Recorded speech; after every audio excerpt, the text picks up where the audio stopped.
Hi guys. अभी बज रहे हैं सुबह के 3 और आज है जिउतिया। आप सभी को जिउतिया व्रत की ढेर सारी शुभकामनाएं। और चलिए सरगी खाने का टाइम हो गया है और मैं भी चलती हूँ सरगी खाने। यहाँ देखिए गाइस, हमारे यहाँ खाते हैं चूड़ा दही। चूड़ा दही शुभ होता है, सभी के यहाँ खाते हैं मेरे ख्याल से। और एक मिठाई रखते हैं, मीठा खाते हैं, पानी पीते हैं, चूड़ा दही खाते हैं और मतलब बाकी फ्रूट्स वगैरह खाते हैं। यही सब कुछ खा करके और व्रत की शुरुआत करते हैं। और फिर 24 घंटे तक हमें बिना अन्न जल के मतलब निराजल व्रत रखना है। और शाम के टाइम और मैं पूजा वूजा करूँगी। कैसे हमारे यहाँ पूजा होता है मैं आपको दिखाती हूँ, आगे पूरा ब्लॉग दिखाती हूँ कि आज जिउतिया के दिन मैंने क्या किया, कैसे कैसे किया। और ये वीडियो अपलोड करते करते बहुत टाइम हो जाएगा, इसके लिए मैं क्षमा चाहती हूँ। क्योंकि आप जानते ही हैं मैं भी बहुत बिज़ी रहती हूँ तो टाइम नहीं मिलता है। बट मेमोरी सेव करने का शौक़ है, इस वजह से अच्छा लगता है करना। थोड़ा लेट से ही होगा बट होगा ज़रूर। यहाँ देखिए, मिठाई खा लिया, पानी पी लिया, चूड़ा दही खा लिया। अब चलती हूँ किचन में, चल के थोड़ी चाय बनाती हूँ। क्योंकि लास्ट में ना मैं चाय ज़रूर पीती हूँ। चाय नहीं पीऊँगी ना तो चूड़ा दही खाने के बाद बिल्कुल गला पकड़ सा लेता है। कच्ची सी दूध वाली चाय बनाती हूँ। यहाँ मेरा दूध उबल गया है, इसमें मैं चाय पत्ती, चीनी, अदरक वगैरह थोड़ा कूट काट के डालूँगी और बढ़िया सी चाय बनाऊँगी। और पता है सारे लोग घर में सो रहे हैं, बस मैं ही जगी हूँ। क्योंकि मैं किसी को भी डिस्टर्ब नहीं करना चाहती हूँ, चाहे बच्चे हों चाहे हस्बैंड हो। मैंने कहा सभी अपने हिसाब से उठेंगे और मैं अपने हिसाब से उठ के अपना 3 बजे उठ के और ये सब कुछ सरगी वाला कार्यक्रम करके।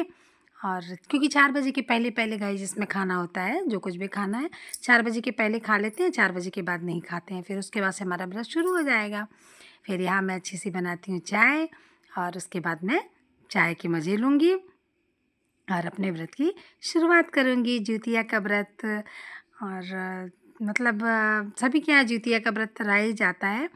और कैसे रहते हैं, क्या करते हैं। चाय पीने के बाद ना मुझे बहुत सारे काम करने हैं। बाबू को स्कूल जाना है, 5 ही 5:30 बजे आजकल निकल जाता है। उसके गेम्स की प्रैक्टिस वगैरह भी चल रही है तो फिर चाय मैं पीऊँगी।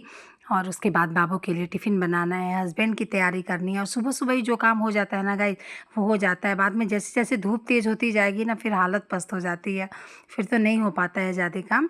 और यहाँ मैं कुल्हड़ वाली चाय पीऊँगी, बिल्कुल मस्त। और पता है गाइस, कुल्हड़ में चाय पीने का ना अपना एक अलग ही मज़ा होता है। और आपको मैं बता दूँ, मैं डेली कुल्हड़ में ही सुबह चाय पीती हूँ। मुझे बहुत अच्छा लगता है कुल्हड़ में चाय पीना। जो सोंधी-सोंधी सी खुशबू आती है ना, बिल्कुल मूड फ्रेश हो जाता है। और कुल्हड़ वाली चाय सुबह-सुबह पी लीजिए ना तो पूरा दिन बिल्कुल मूड फ्रेश सा रहता है। कुल्हड़ वाली चाय पी लेती हूँ मैं और उसके बाद फिर चलती हूँ जल्दी से बाबू के लिए पूरी सब्ज़ी बना के उसको टिफ़िन में रख देती हूँ। फिर हस्बैंड जी का भी जो कुछ भी टिफ़िन में रखना है, उनका भी लंच पैक करना है। यहाँ देखिए गाइस, जब मेरी बेटी ने मेरे पाँव में आलता वगैरह लगा दिया है और कितने प्यारे लग रहे हैं ना पाँव। और मेरी बड़ी बेटी चूँकि आई हुई है और यहाँ देखिए बेटी ने मुझे तैयार कर दिया है शाम की पूजा के लिए। मैं हो गई हूँ रेडी। उसके बाद बेटी ने बोला कि चलो मम्मी थोड़ी सी आपकी फ़ोटो वीडियो बना लेती हूँ, आप कैसी लग रही हो। और देख रहे हैं गाइस कैसी लग रही हूँ मैं। मतलब व्रत वाले दिन ना, पूजा वाले दिन, व्रत वाले दिन एक अलग ही वाइब्स आती है ना। और कितना अच्छा लगता है ना कभी कभी सजो और खुद को मतलब बहुत मज़ा आता है। और हालांकि डेली तो टाइम नहीं मिलता है कि डेली कोई सज बज के बैठ सकता है। लेकिन ये है कि कोई तीज त्यौहार होता है ना तो उस दिन एकदम अलग सा लुक आना चाहिए, तभी लगता है कि त्यौहार है। करने के लिए तो हम मतलब कुछ भी कर लेते हैं तो साफ कपड़े पहन ले, पूजा कर ले तो भी त्यौहार हो जाएगा। लेकिन मेरा मानना है ना कि त्यौहार को त्यौहार की तरह से मनाइए तो ज़्यादा खुशी मिलती है। एक लगता है ना घर में, सभी को लगता है और हमें भी लगता है कि आज फेस्टिवल है, आज ये त्यौहार है तो हम थोड़ा अलग ढंग से तैयार हों। और मतलब कुछ अलग अलग चीज़ें होती रहती हैं ना तो अच्छी लगती हैं। यहाँ बेटी ने बोला कि मम्मी आप ऐसे ऐसे करो, मैं ऐसे आपका वीडियो बनाती हूँ। बच्चे हैं ना, जो बच्चे कहते हैं वो सब करना अच्छा लगता है। यहाँ देखिए गाइस, मैं आ गई हूँ अपने बरियार की पूजा करने। और ये बरियार ना मैंने अपने गमले में लाके लगा रखा है। काफ़ी लंबा सा हो गया था, फिर झुक गया है। और क्योंकि जानते हैं गाइस, बाहर जाके मतलब क्या होता है ना कि हमारे यहाँ मेन यही वाला जिउतिया होता है, उजाले पक्ष वाला। और उजाले पक्ष वाला बहुत कम इक्का दुक्का लोग ही रहते हैं, बहुत ज़्यादा लोग रहते नहीं हैं। तो मेरे आसपास में कोई रहता नहीं है तो मुझे बड़ा ऑड सा लगता है ऐसे रोड पे कहीं पूजा करने में। जैसे कई लोग एक साथ मिल के करते हैं ना तो अच्छा लगता है।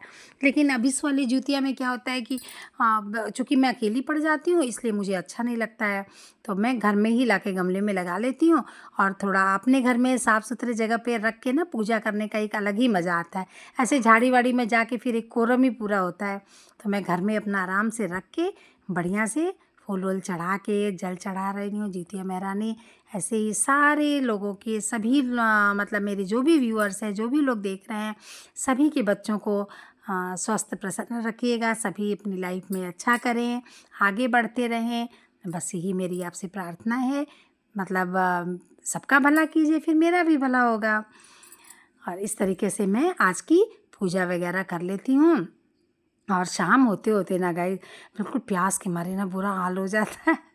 लेकिन बस वही है कि फेस्टिवल है और बच्चों को अच्छा लगता है ना कि मम्मी थोड़ा सज बज के रहती है। तो और सच पूछिए ना, अगर बेटी नहीं आई होती ना तो मैं बिल्कुल भी नहीं तैयार होती। लेकिन बेटी के आ जाने से ना यही कहा जाता है ना कि लड़कियों से ही घर में रौनक होती है।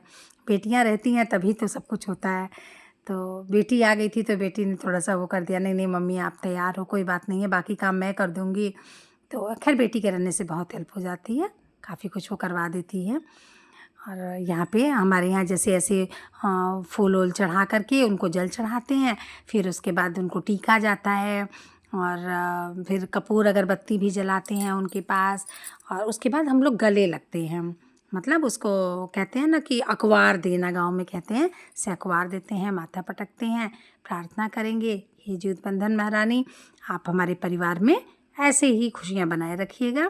और सभी अच्छा अपना जो कर रहे हैं वो बहुत बढ़िया कर रहे हैं, अच्छा करते रहें ऐसे ही, बस और कुछ नहीं चाहिए। आप जो करवाएंगी करेंगी वो सब बढ़िया ही होगा। लास्ट में कपूर वगैरह जला देती हूँ और फिर उसके बाद आगे मैं दिखाती हूँ। पता है गाइस मतलब दिन भर इतना काम था कि ये करना है वो करना है, और पता है त्योहार के बहाने एक दिन छुट्टी मिल जाती है तो फिर उसमें बाकी घर के काम भी निपटाने होते हैं। फेस्टिवल तो है ही, बाकी सब कुछ भी निपटाना होता है। तो यहाँ पे मैं यहाँ से निकलती हूँ और पता है मेरे हाथों में मेहंदी भी नहीं लगी है। बेटी ने बोला मम्मी अब पूजा हो गया ना, मैंने कहा शाम को चूँकि पूजा करते हैं ना गोधूली बेला में पूजा हो गया, तब बेटी ने बोला मम्मी लाइए अब तो मेहंदी रख लूँ। मैंने कहा लाओ भाई चलो अब रख दो मेहंदी, अब रात को मैं कुछ नहीं करूँगी। अब तो बिल्कुल भी हिम्मत जवाब दे गई थी। मैंने कहा अब जो तुम लोग को करना हो करना, चलो मेहंदी ही लगा दो। फिर मेरी बेटी बैठ के मेहंदी लगा रही है, इतनी अच्छी मेहंदी लगा रही है ना। और मेहंदी लगाते लगाते पता है आपको रात के 9 बज गए थे। पूजा पाठ की उसके बाद से फिर बेटी आई मेहंदी लगाने, उसको भी कुछ काम था तो अपना काम वाम करके फिर आई। फिर यहाँ देखिए मेरे आगे की साइड में मेहंदी लग चुकी है। अब इसके बाद फिर तब तक बेटी, मैंने बोला ना कि ऐसा है कि कुछ ऑनलाइन ही आज ऑर्डर कर लो, क्योंकि अभी पीछे भी बेटी बोल रही थी मेहंदी लगाएगी, 9 बज रहे थे। मैंने कहा बाबू भी सभी लोग भूखे हैं, हस्बैंड जी भी, तो कब तुम खाना बनाओगी, मेहंदी लगा लोगी, फिर खाना बनाओगी, बहुत रात हो जाएगी, एक काम करो कुछ ऑनलाइन ही ऑर्डर कर लो। तो बेटी मेरी ऑनलाइन ऑर्डर करने चली गई। देखिए ये आ गया ऑनलाइन उसका सामान, जो उनकी इच्छा थी वो उन्होंने मंगाया, खाना तो उन्हीं को है। मैंने कहा लाओ देखूँ क्या क्या चीज़ें आई हैं। ये मंगाया था उसने पिज़्ज़ा, फिर इधर क्या मंगाया, ये पनीर की सब्ज़ी है, और फिर इधर शायद कुछ लच्छा पराठा वगैरह है। तो जो उनकी इच्छा थी वो बेटी ने मंगाया। और हस्बैंड जी ने बोला कि हस्बैंड जी कहीं गए थे मीटिंग में तो उनको लेट हो रहा था, तो उन्होंने बोला था कि ठीक है बेटी को जो खाना है वो मंगा ले, बाकी मैं आऊँगा तो मैं और चीज़ें लेकर के आऊँगा, और रहने दो खाने का टेंशन मत लो। यहाँ देखिए पीछे साइड में भी बेटी ने मेरी मेहंदी लगा दी। अब बोली कि चलिए मम्मी आपका एक फ़ोटो वीडियो बना लेती हूँ, आगे पीछे मेहंदी दिखाइए। यहाँ पे मेहंदी का फ़ोटो शूट कर रही है और अच्छी लग रही है ना, इतनी प्यारी मेहंदी लगाई ना। थैंक यू बेटा। और पता है आपको, अगर बेटी थी तभी मैं इस तरीके से मेहंदी लगा भी पाई, नहीं तो नॉर्मली नहीं हो पाता है। मतलब या कोई मिल जाता है, कभी कभी कोई और बेटी मिल जाती है तो वही लगा देती है तभी लग पाता है, नहीं तो मैं ऐसे ही गोल गोल बस लगा के वो कर लेती हूँ। अब बाबू भी आ गए, खाना वाना खाने जा रहे हैं, सुबह भी इनको अर्ली मॉर्निंग उठ के जाना है। तो मैं बोली सुबह वैसे जब पारण के टाइम हम लोग पूजा पाठ कर लेते हैं ना, तो जई घोटने के टाइम पे उसी टाइम पे जूतियाँ बच्चों को डाल के फिर अपने गले में डालते हैं। क्योंकि बाबू को सुबह 4 ही बजे उठ के जाना था, कोई इनका गेम्स वगैरह था। तो मैं बोली कि चलो भाई इसी टाइम तुम्हारा मैं काम कर लेती हूँ, जूतियाँ वूतियाँ गले में डाल के रखवा लेती हूँ, ताकि मैं सुबह अपने हिसाब से जब उठूँगी तो पूजा पाठ करके पहन लूँगी।